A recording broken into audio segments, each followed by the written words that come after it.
King Charles has given the green light to return to work full-time amid his ongoing cancer battle. King Charles is planning 2 major overseas tours in 2025 despite his ongoing battle with cancer. Hello kings and queens, please make sure to subscribe and click the notifications bell icon so you don't miss any premium updates about the British royal family. Royal doctors have given King Charles the green light to return to a full programme of events in 2025, including 2 major overseas tours.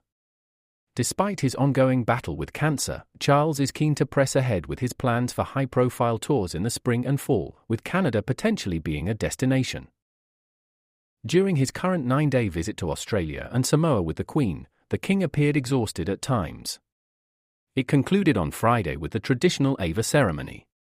Rain poured down on the village of Siomo in Samoa, where Charles and Camilla were given pink necklaces and sat on beige leather thrones, the Mirror reported. Charles was honoured with the chief title of Tuaga o Tumua, where he and Camilla were presented to the sacred Ava in coconut shells with straw. "God bless this Ava," Charles said, raising the cup and drinking.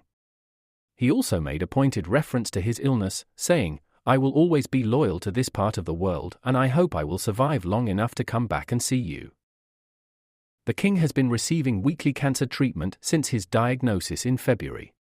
He curtailed his usual duties over the summer to rest up before his trip down under.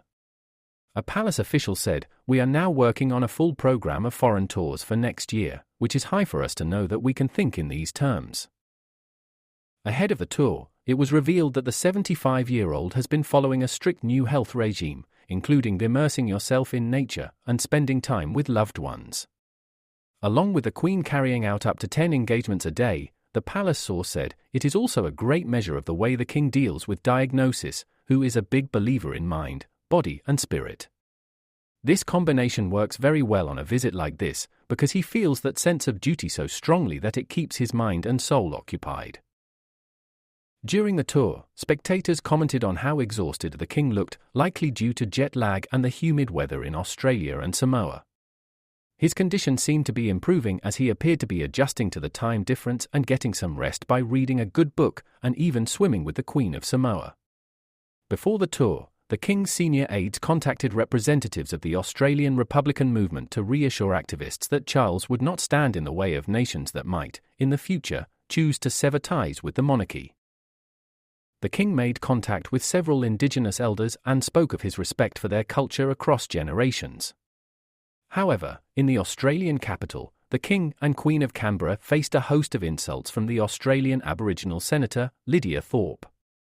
She accused members of the royal family of committing a genocide, while shouting at a packed Parliament building, "You are not mine." Palace sources said the monarch was not bothered at all by the incident, which may have been essential in the King's mission to win hearts and minds. One palace official said that Charles did not avoid these issues, adding that it is very easy to escape some of these issues. But the King is not one to do that. He has been around for a long time. "As always, I have maintained calm and persistent. He believes that freedom of expression is the cornerstone of democracy, and therefore everyone has the right to express their opinions." The reaction overwhelmed Australians, who arrived in their hundreds to greet the royals throughout the tour, and about 10,000 people gathered outside the Sydney Opera House on their final day in Ounce.